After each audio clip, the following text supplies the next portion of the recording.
let's go to this guy who we have been talking Mm. about a lot, Khaman Maluach.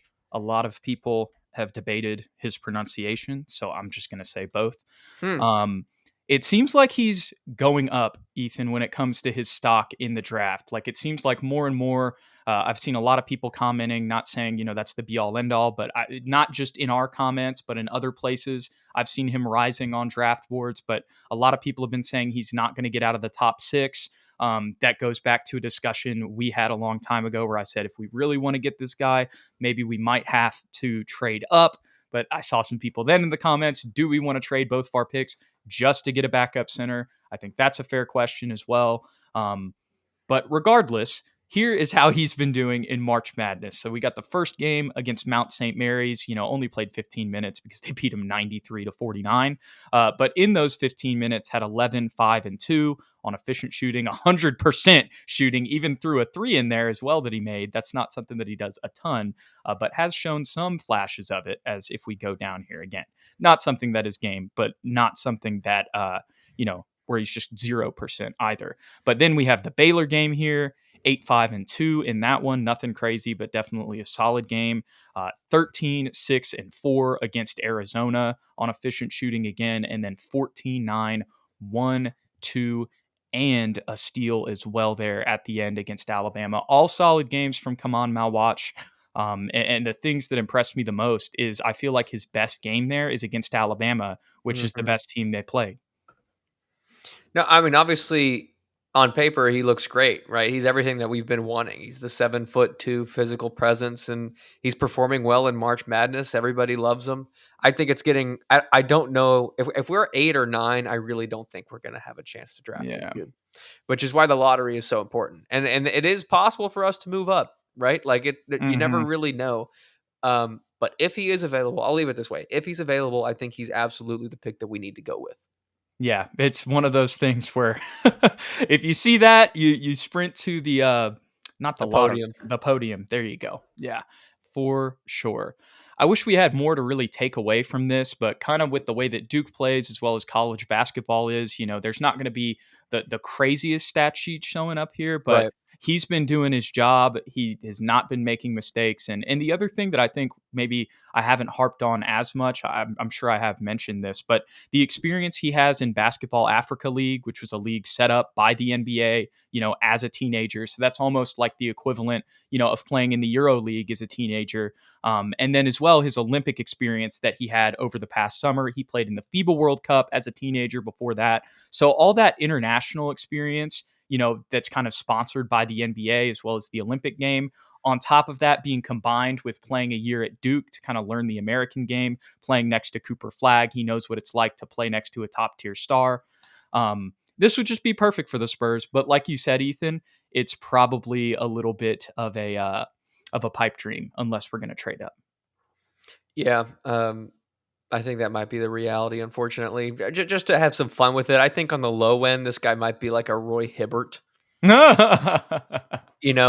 honestly, I'm cool with if at the eighth pick we can get a Roy Hibbert to back up Victor Wembanyama. I think that's great. And you might think Roy Hibbert, you might scoff at that name, but Mhm. in Indiana, he was really good, and he had some great moments in the playoffs. And I was going to mention one other thing, and when you look at the guys last year that are kind of similar builds, maybe not similar Mhm. games, like Zach Edey, like the Donovan Clingan, Yeah. like there were doubts about whether or not they would be able to impact in the modern NBA, and I think that they have. Donovan Clingan maybe on a lesser degree because his team's not good, but Zach Edey I think has surprised a lot of Yeah. people, including me, with just Mhm. how Me too. impactful he can be in the modern NBA.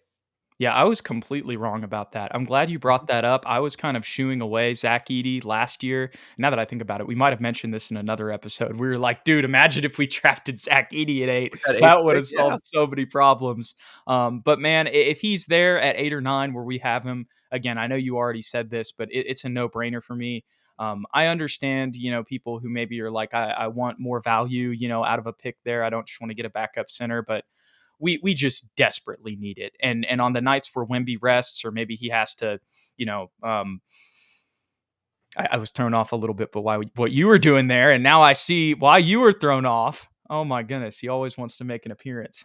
He's trying to say something. he's very excited about Khaman Maluach. But to wrap up the point that I was trying to get to there is the point is we just desperately need a backup center. There's going to be nights where Wemby doesn't play, or maybe there's nights where we want to play big if we're playing another team that's going super big. Um, we traded Zach Collins. Charles Bassey's future is up in the air. The only center on contract is Victor. So like we Yep. like we need somebody there, and I think this guy has a ton of potential. I know maybe a lot of people are like, okay, if you want to draft him in the top 10, you want him to be a starter long term. Honestly, just with the position we're in, man, I'm not even. I'm cool with him being our sixth man, even if Yeah. on another team he would be a starter or for the rest of his career. We just desperately need the backup center position. This dude has a ton of potential, and he would help us with all of our biggest issues really right now. It's when Wemby gets off the floor, our team defense it just disappears. This guy would be a defensive anchor. I think we're also in a different place than we were in the last couple of years. Like, I understand, like, you have a lottery pick, you kind of want a superstar, right? Or someone that has star potential. But we have Victor, who's going to be the best player in the NBA. We have De'Aaron Fox, who's an all star. We have Stephon Castle, who we Yeah. think is going to be an all star. Um, that's three guys, right? At a certain point, we need just dudes that are going to do the dirty work. And I think Khaman Maluach has the potential to maybe be at that level. But at the base, at his worst, I think he's still very impactful, and he feels a need for the Spurs. I don't think it's a problem to take him in the top 10. I know the Spurs always draft best player available, but we're just getting to the point of the Wemby build where there's got to be at least a little bit of team need involved. For Es- sure. Especially with the stars we have on the team, at least in our opinion, we feel like we have a big three already. So you can kind of prioritize that in other areas. If we were in the top 5, maybe a different conversation, but we're in the top 10, so Well, we'll move on to somebody who will definitely probably be available at number 9. And that is another guy who we did not talk about last episode. We did talk about Come On Mount Watch, but this is another guy who played in March Madness, and we did not talk about, or I think we did talk about him. I'm thinking about Kon Knueppel. Sorry about that.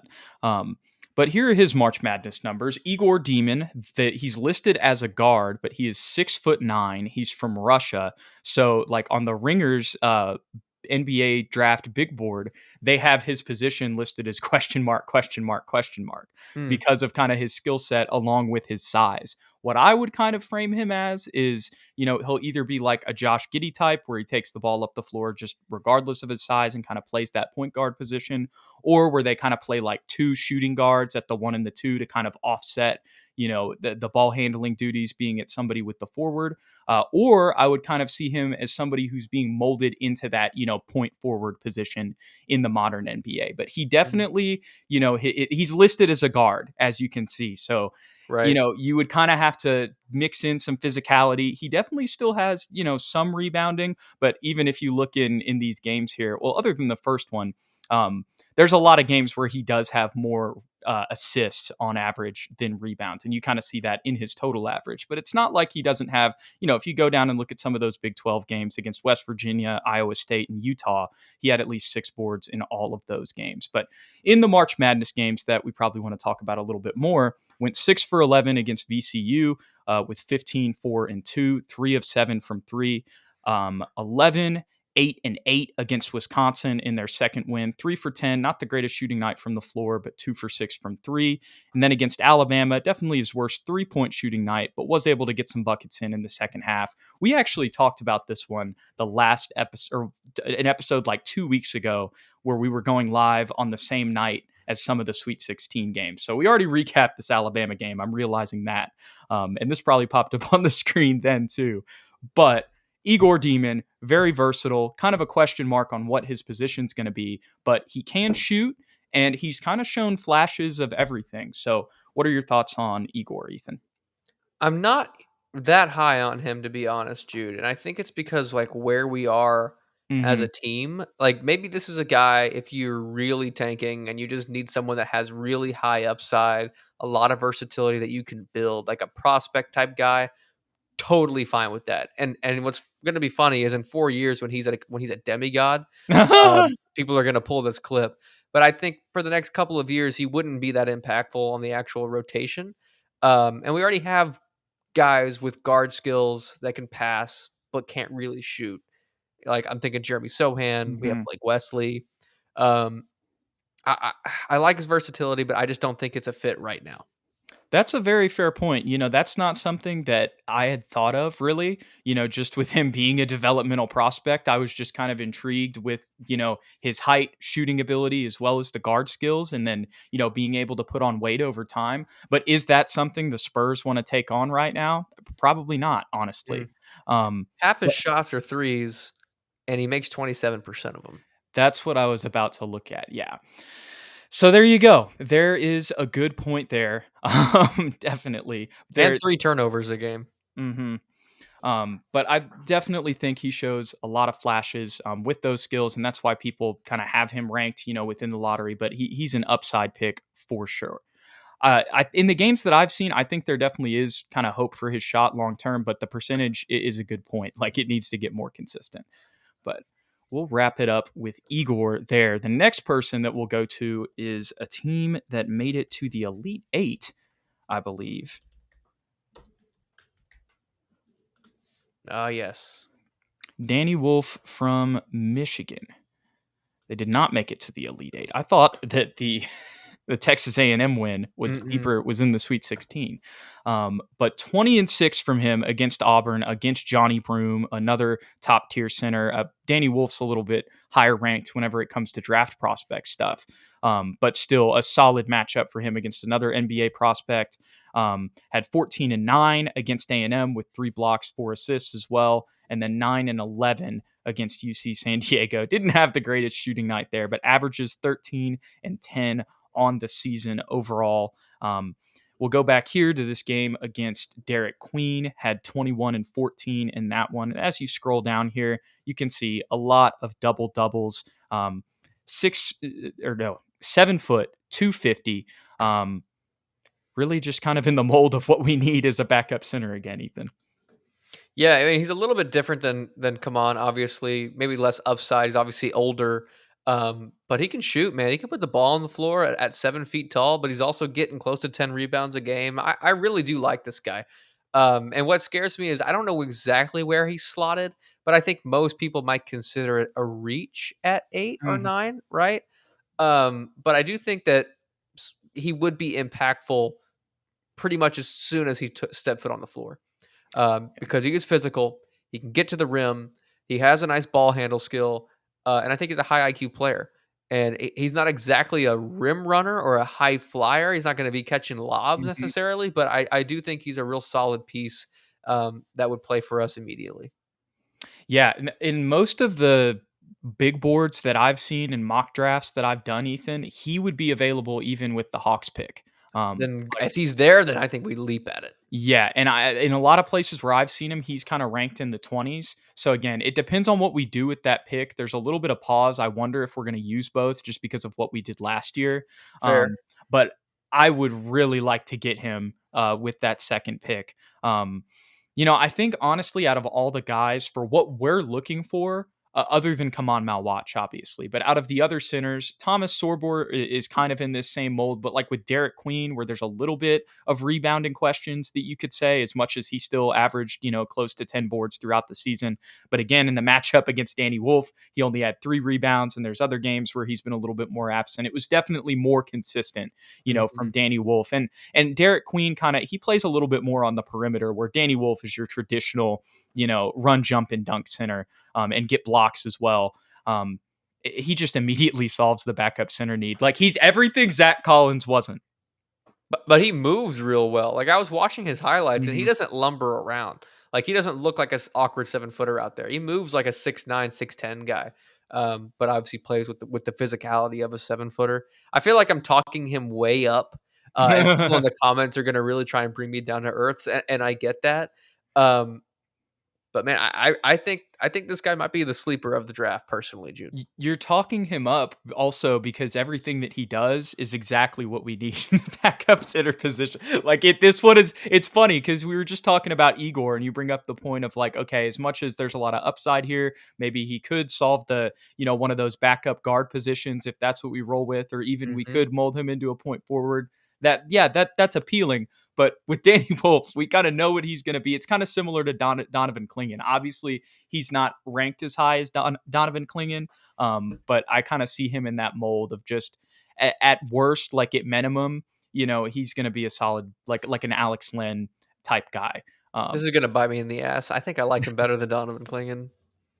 there you go. This is gonna bite Interesting, me in the ass. I think this interesting from this Ethan. guy would allow Victor to go back to the 4 if we wanted to do that lineup. I think we Interesting. could play them next to each other. I think he's got the mobility and the pick and pop ability to do that. Ethan is very high on Danny Wolf, and he's been the one that I've been eyeing at 15, 16 because it seems like he's for sure going to be there. Now, maybe draft night will bring us a surprise, but according to everything that I've looked at, it seems like he'll probably for sure be there at that Hawks pick. So if that's the case, that would be awesome because that would give us a little bit more freedom with that first pick as well, with the backup center need being addressed. I don't want to bang my drum too hard, Jude, but who called Alperen Şengün That's a back in good the day? point. That's a That's good point. that's that's my biggest rose. I'm never gonna let that go. Oh my goodness. We'll move on to the counterpart at the center position that would also solve the backup center need in Derik Queen from the Maryland Terrapins. The other thing that I forgot about Derik Queen, Ethan, is he did go to Monteverdi Academy. So Oh, obviously we know a lot of all-stars and just NBA players have came from there. That's where Cooper Flagg played. I can't remember if he was teammates with him. He is a freshman, so I assume he probably was. Um, so yeah, that was another thing that I did not mention about him in the last episode. You can kind of go look up his high school highlights on YouTube as well. But definitely can score. That is one thing that is for certain. 27 points against Florida. That's one of the best teams in the country. They're still in the Final Four as of right now. Had 17-6 against Colorado State, hit a buzzer beater in that game. I'm pretty sure we talked about these past two in that Sweet 16 recap that we did. But on the season, 16 and a half points, 9 boards. Here's that Michigan game. Still was able to get 31, but Danny Wolf was able to clean up on the boards. But as you can see, Ethan, he still definitely did have a lot of games with double doubles on the boards. But there were also some games in there where, maybe you'd see one rebound here, and some stretches early in the season also because he does play a little bit more on the perimeter. But started off with 22 and 20. Granted, I don't know who this is even that they're playing. But probably not somebody who's mm, even that might be very close to a D2 team there. But still, in some instances, I feel like I have seen some physicality questions, but that's really my biggest thing with him.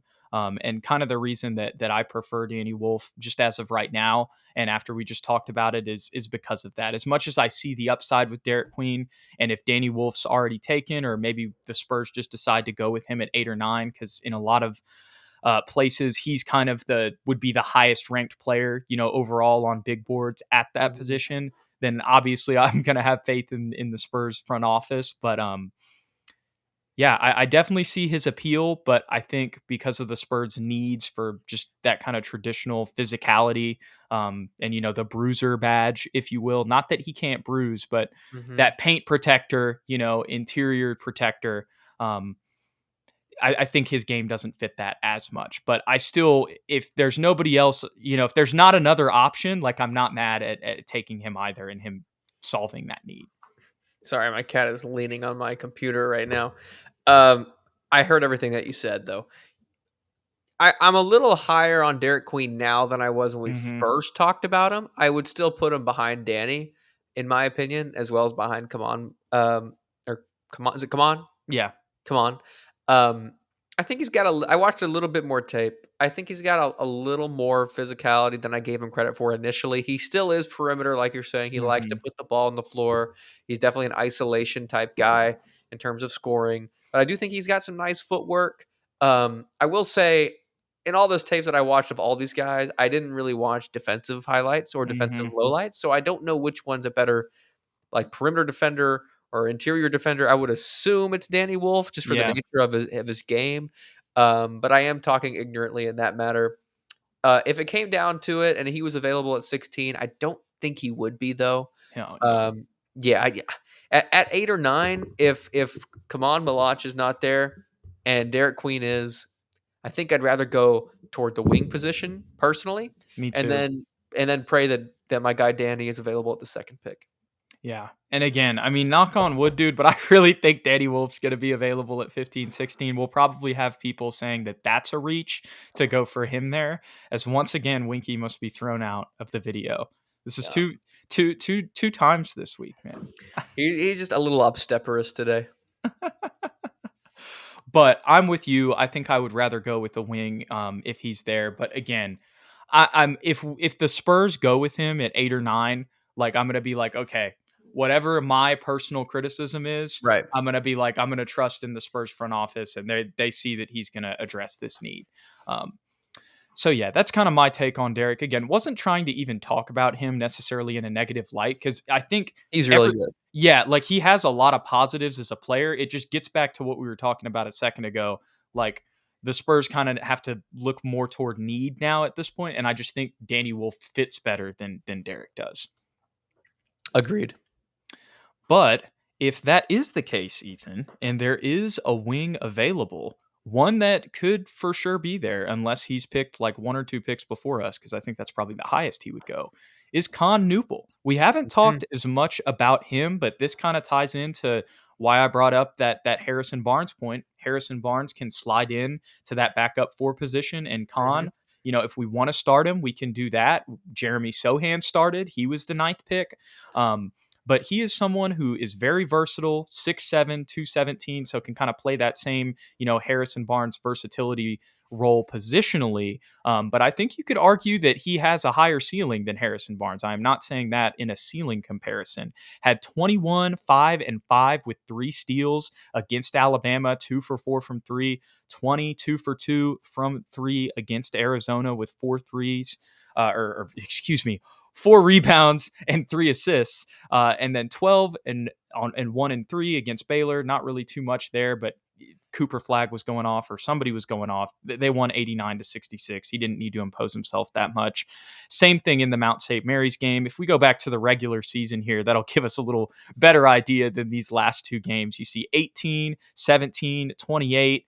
I mean, a couple games in a row there. I mean, a ton with at least 14 points. And on all of those, if we go to the 3-point percentage, only one of those, except for the Louisville game up there where that was a rough night for him, all of those at least above, most of them above Mhm. 30%. Um, so definitely a 3 and D guy, but he can put the ball on the floor as well, man. I saw him have a tough dribble move, I believe in the Arizona game, where he kind of had, I'm forgetting the name of it, but it was like a one hand where you kind of, again, I'm not, my terminology is leaving my head here, but it was kind of a one hand crossover, not AI. Again, In and out, in and Sham out. God. There we go. There we go. In and out. Thank you so much there. You're welcome. Where he was able to drive past somebody and get a layup. So isn't just a complete catch and shoot guy. And I think he also has defensive potential as well. Yeah, I see that he had 3 steals against Alabama. That's pretty great. He averaged a steal a game on the season, so not a slouch defensively. Again, didn't watch any defensive tape, so I don't want to speak too highly or too lowly of anybody's defense. But I do really like what this guy could bring to the team. I think immediately, like you said, 3 and D, or maybe just 3. I don't Mhm. know about his defense, so comments tell No, me. But he's pretty solid. And maybe they'll disagree with me, but from what I've seen, he actually is. I think he has potential to be an above average defender. Maybe not great, but mm, above average. okay, well, at minimum, coming into the league, 3 and D guy immediately fills the gap at that 3 spot as a backup 3, or even a starting 3 if we want to move Harrison Barnes, like you said, to the 4 spot, and continue to let Keldon be the 6th man at that position. But I really love his footwork, dude, around the perimeter, coming off of screens. He reminds me a little bit of Marco in that sense. I mean, he works those screens really, really well. Maybe not Marco. Let's do reminiscent of a Duke JJ Redick, in terms of how he gets his Yeah. shot off. And it's a pretty looking jump shot, dude. He gets it off quick. It's nice and smooth. But yeah, I was surprised to see the number of guard skill plays that were on his tape. And again, highlight tape isn't always what you should be judging your opinion on, but Pretty solid handle, pretty decent around moving around screens, even with the ball in his hands, making plays for others and getting to the cup. So I think he's got a little more high upside than just the traditional white shooter coming out of Duke.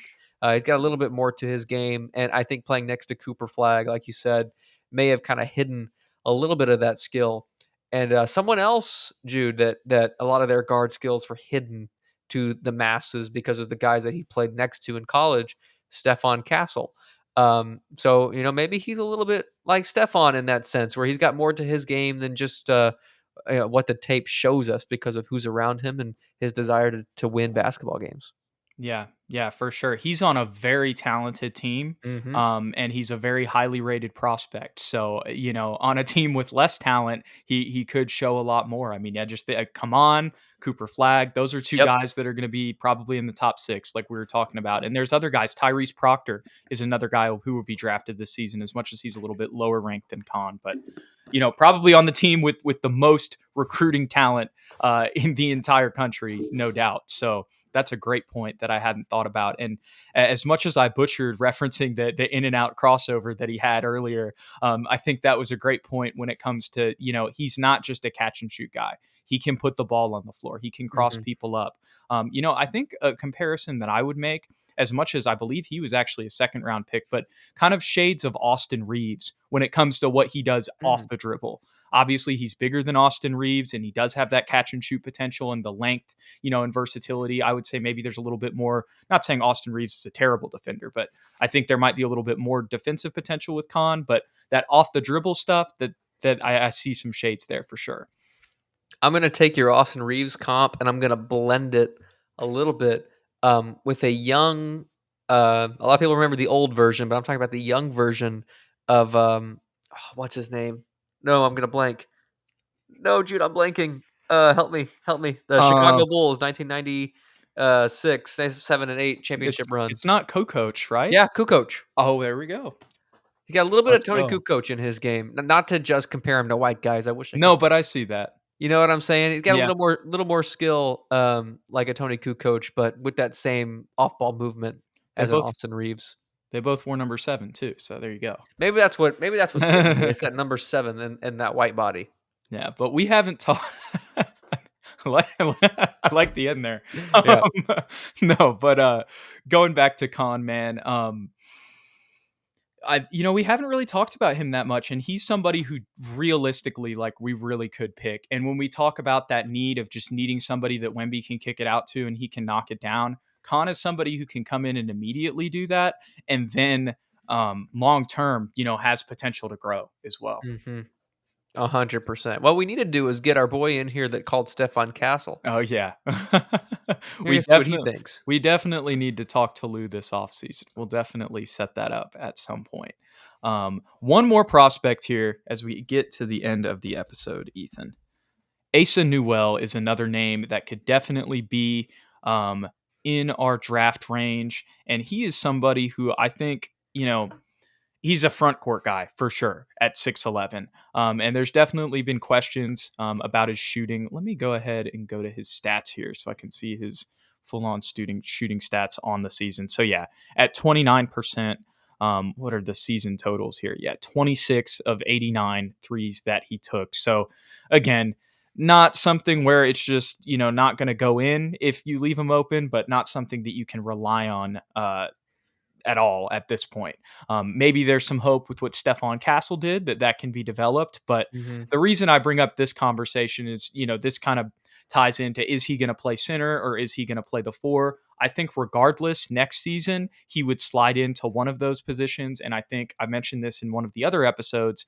I think he could immediately come in and play that Dom Barlow role that we saw, which Mm. I think would kind of solve the backup center problem, or put a band-aid on it. I'm not going to say it's perfect, but it would at least be competent at that point. And he is a little bit bigger than Don Barlow, at least in height. Obviously, The reason that he's kind of looked at as more of a four is because he's a little bit more of a slender guy. And that's kind of what I would prefer to see him long term. Like, I wouldn't even mind bringing him in as the backup forward next season. And even like, say we draft him at 8, right? That's what it works out. He's the best player available. And then we get Danny Wolf at 15, 16. Like, I'm totally good with that. I know people might have questions about shooting at that point, but I'm not mad at him being a 4 because I just think the front court off the bench needs to be addressed so much. And I think that was kind of shown in the graphic that I put up before we even got into these guys. Yeah, I'd be fine with that too. I still think, and this is just at this point, it becomes personal taste. I like the other guys that we've mentioned more than Asa. Um, but he would be the 8 or 9 pick, right, Jude? Hmm. Yeah, I do like his upside. I love the size. I think he would be a 4 long term, but could he play center? Maybe in some spot minutes. I think he's probably the same size, if not slightly bigger than Zach Collins. So, it would be maybe more physical than Zach Collins would be. He's the guy I've watched the least amount Okay. of tape on, Jude. I'm going to be completely honest. But from what I did see, I think he might be less skilled than the other guys that we're talking about. But if he's not gonna be a sheer dominant physical force, then I don't know if it's worth the pick. I see what you're saying there. What I will say, the counterpoint that I will say to that, like the reason why I get where you're coming from on the skill point is because you're not seeing a bunch of crossovers from him. Like I said, I made the Don Barlow comparison because there kind of Mhm. is, some parallels in their Right, game and just play style. Obviously, Asa has a much higher ceiling. I'm not trying to compare him to Don Barlow, but just right. in the way that they play in their physical frame. Um, but man, the SEC this year, I mean, I think what we got Auburn, Yeah. Florida, Houston, and then what's the other? And then Duke. So the SEC's making up half of the Final Four. It was even more of the Sweet 16 and the Elite Eight. The bigger point I'm getting at, the SEC was insane this year basketball wise, and that's Mhm. what he played in. And if you look down kind of on that game log, you can see him being a consistent, scorer and one of the best players in one of the best conferences. I'm not even just trying to be an SEC homer. Like, this is historically one of the best SEC basketball seasons that have happened in a long time, and a lot of that's because of the additions of OU and Texas and stuff like that. But anyways, I'm getting too deep in the weeds there. The point Mhm. is, Asa performed really well in a very high level conference, probably the best conference in college basketball. So you got to give him some credit there, but I do see your point. Here's what I'll say to give my opinion. I would rather take Asa than Derik Queen. Really? That's my personal opinion. And I just think at that point, me personally, I know we can get Danny Wolf, later in the draft. Mhm. Um, so, and I don't know if that's what the Spurs plan would be, but again, if we're playing Jude as the GM, that's what I'm like, okay, I know we can still address that backup center spot later. I think he's got the highest value.